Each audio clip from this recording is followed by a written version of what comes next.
Hello friends. आज की video का टॉपिक है व्हाट इज़ सक्सेस। आज की वीडियो में हम ये डिस्कस करेंगे सक्सेस होता क्या है और कब हमें ऐसा लगना चाहिए कि वी आर सक्सेसफुल। तो बेसिकली सक्सेस को फ्रेंड्स दो कैटेगरी में हम डिवाइड कर सकते हैं। एक सक्सेस है जो कि हमारा मटेरियलिस्टिक वर्ल्ड में है और दूसरा सक्सेस है जो कि हमारा स्पिरिचुअल वर्ल्ड में है। तो अगर हम लोग मेटलिस्टिक वर्ल्ड की बात करते हैं तो यहाँ पर सक्सेस का मतलब होता है रोटी कपड़ा मकान और कार। रोटी का मतलब हो गया हमें खाने पीने के लिए हमारे पास अच्छा से अच्छा होना चाहिए।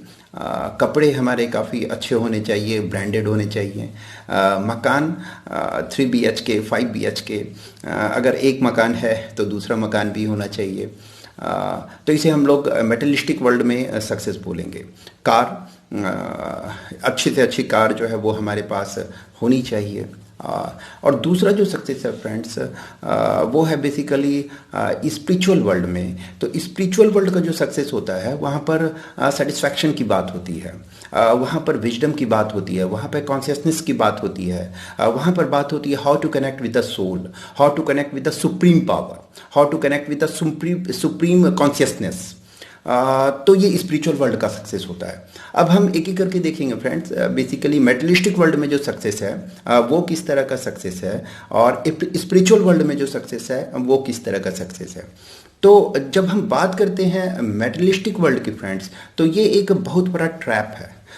मतलब ये बेसिकली मेटलिस्टिक वर्ल्ड का जो सक्सेस होता है वो माइंड ड्रिवन होता है। वहाँ पर हमारा माइंड काम कर रहा होता है और हमें चाहिए, वहाँ पर चाहत का कोई अंत नहीं होता है। जैसे फॉर एग्जांपल अगर मारुति आल्टो है तो फिर होंडा सिटी चाहिए, अगर होंडा सिटी है तो एसयूवी चाहिए, अगर एसयूवी है तो फिर मर्सिडीज़ चाहिए। मतलब वहाँ पर चाहत का कोई अंत ही नहीं होता है। कितना भी मिल जाए, कुछ भी मिल जाए, but there is no satisfaction. तो ये एक ऐसा ट्रैप है और इसी ट्रैप में 99.99% लोग जो है वो फंसे हुए हैं। वो इसको सक्सेस मानते हैं और चाहतों के ट्रैप में इस तरीके से फंस जाते हैं कि वहाँ पर हैप्पीनेस जो है उस नाम की चीज़ कुछ होती नहीं है। फ्रेंड्स, जैसा कि आपको पता भी होगा कि हिंदू परंपरा में बेसिकली क्या होता है कि बड़ों को हमेशा पैर छूकर प्रणाम किया जाता है और जब भी ऐसा करते हैं तो जो रिप्लाई आता है वो आता है खुश रहो। वहाँ पर कभी भी ऐसा नहीं आता है कि आप एक आइलैंड के मालिक बन जाओ या आपको मर्सिडीज़ कार मिल जाए। इस तरह का रिप्लाई नहीं होता है। वहाँ पर जो रिप्लाई होता है वो क्या है, खुश रहो। इसका मतलब ये है कि लाइफ का जो सबसे इम्पॉर्टेंट एस्पेक्ट है वो है खुशी, वो है स्टेट ऑफ जॉय। अगर हम मेटलिस्टिक वर्ल्ड में होते हैं तो यहाँ पर हमें रोटी कपड़ा मकान और कार तो मिलता है, लेकिन जिस खुशी की हम लोग बात कर रहे हैं, जिस जॉय की हम लोग बात कर रहे हैं, दैट पार्ट इज मिसिंग। अब स्पिरिचुअल वर्ल्ड में क्या होता है फ्रेंड्स, स्पिरिचुअल वर्ल्ड जो है वो सोल ड्रिवन होता है। मतलब वहाँ पर इंसान जो है वो सोल के साथ कनेक्टेड हो जाता है। लेकिन ये जो है सोल के साथ जो कनेक्शन है ये 10,000 में एक, लाख में एक लोग के साथ ही ऐसा हो पाता है जो सुप्रीम कॉन्शियसनेस के साथ कनेक्ट होता है। और जब हम सुप्रीम कॉन्शियसनेस के साथ कनेक्ट होते हैं, जब अपने सोल के साथ कनेक्ट होते हैं फ्रेंड, तो यहाँ पर बेसिकली क्या होता है, स्टेट ऑफ जॉय होता है। यहाँ पर मतलब सुख और दुख वो जो है एक समान हो जाता है। यहाँ पर इससे फर्क नहीं पड़ता है कि पर मंथ की अर्निंग जो है वो 10,000 रुपीज़ है। मतलब कोई इंसान 10,000 रुपये महीने का कमा रहा है या 10 लाख रुपए महीने का कमा रहा है, इससे कोई ज़्यादा फर्क नहीं पड़ता है। लेकिन मेटलिस्टिक वर्ल्ड में क्या होता है कि कोई इंसान 10,000 रुपये महीना कमा रहा है तो वो अब चाहता है 50,000 पर मंथ, क्योंकि वहाँ पर खुशी है नहीं। वो चाहता है 1 लाख रुपीज़ पर मंथ, वहाँ पर खुशी है नहीं, तो वो हमेशा नेक्स्ट लेवल की तरफ मूव करना चाहता है। लेकिन स्पिरिचुअल वर्ल्ड में क्या होता है, जब कोई इंसान सोल ड्रिवन हो जाता है तो इट डजंट हार्डली मैटर उसकी अर्निंग 10,000 रुपीज़ पर मंथ है या 10 लाख रुपीज़ पर मंथ है। वो जिस हालात में है, जहाँ पर है, वो खुश रहता है। लेकिन इसके साथ एक पॉइंट जो हमें समझना है फ्रेंड, वो ये है कि वो जिस हालात में जहाँ पर होता है खुश तो रहता है, लेकिन अपने आप को लगातार इवॉल्व करता रहता है, अपने आप को लगातार ट्रांसफॉर्म करता रहता है। और फ्रेंड्स, जब भी हम बात करते हैं स्पिरिचुअल वर्ल्ड की सक्सेस की बात करते हैं, तो ज़्यादातर लोगों को ऐसा लगता है कि अगर हम स्पिरिचुअल वर्ल्ड में जाएंगे, अगर हमारी कनेक्टिविटी सोल के साथ होगी, तो महात्मा हो जाएंगे, बन जाएंगे, योगी बन जाएंगे, सन्यासी हो जाएंगे। तो इस बात को समझना है कि ऐसी कुछ बात नहीं है। फॉर एग्जाम्पल, अर्जुन जो है वो हाईली स्पिरिचुअल पर्सन थे, और एक राजकुमार एक राजा थे।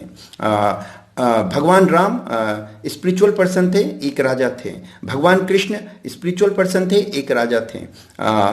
Sachin Tendulkar highly spiritual person, पैसे की कोई कमी नहीं है। Virat Kohli highly spiritual person, पैसे की कोई कमी नहीं है। Amitabh Bachchan highly spiritual person, पैसे की कोई कमी नहीं है। सदगुरु हाईली स्पिरिचुअल पर्सन, पैसे की कोई कमी नहीं है।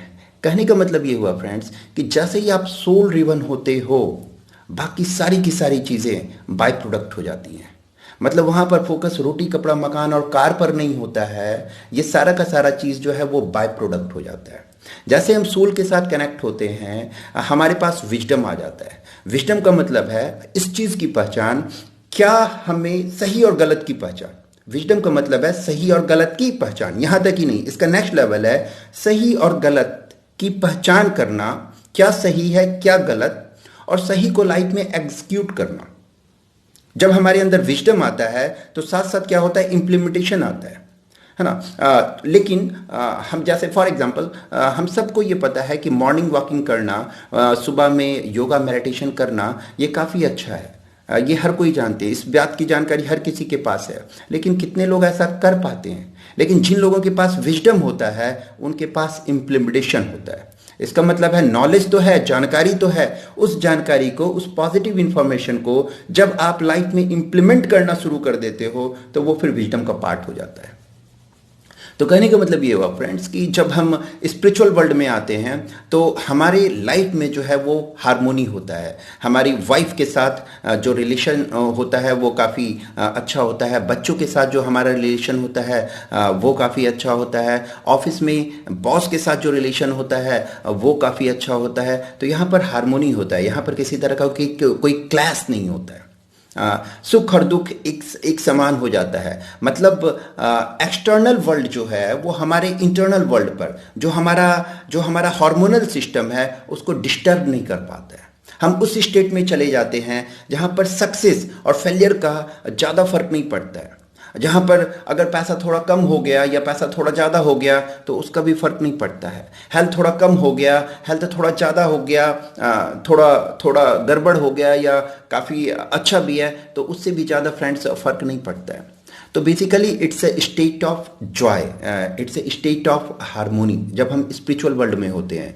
लेकिन जब हम फ्रेंड्स मटेरियलिस्टिक वर्ल्ड में होते हैं तो वहाँ पर बस चाहतें होती हैं, चाहत को पूरा करने के एक ट्रैप में हम फंसे रहते हैं, और खुशी से हम, जॉय से हम काफ़ी दूर रहते हैं। तो जो नट सेल है फ्रेंड्स वो ये है कि बेसिकली अगर हम हारमोनी में हैं अपनी वाइफ के साथ, अपने बच्चों के साथ, अपने बॉस के साथ, तो हम बोल सकते हैं कि वी आर सक्सेसफुल। और अगर क्लैश है, अगर वाइफ के साथ क्लैश है, बच्चों के साथ क्लैश है, ऑफिस में बॉस के साथ क्लैश है, आप ऑफिस जाते हो 10 घंटा काम करते हो और वो काम जो है आपके लिए एक बोरिंग एक्टिविटी है, उसमें आपको मज़ा नहीं आता है, तो फिर लाइफ में कभी इसको सक्सेस भी हम नहीं बोल सकते हैं। सक्सेस का मतलब है स्टेट ऑफ जॉय। लाइफ में हैप्पीनेस का होना जरूरी है, जॉय का होना जरूरी है, हारमोनी का होना जरूरी है, लाइफ में विजडम का होना जरूरी है। तो अगर ये सब कुछ हमारे पास है तो हम बोल सकते हैं कि we are successful. Okay friends, आज की वीडियो में इतना ही। Thank you very much.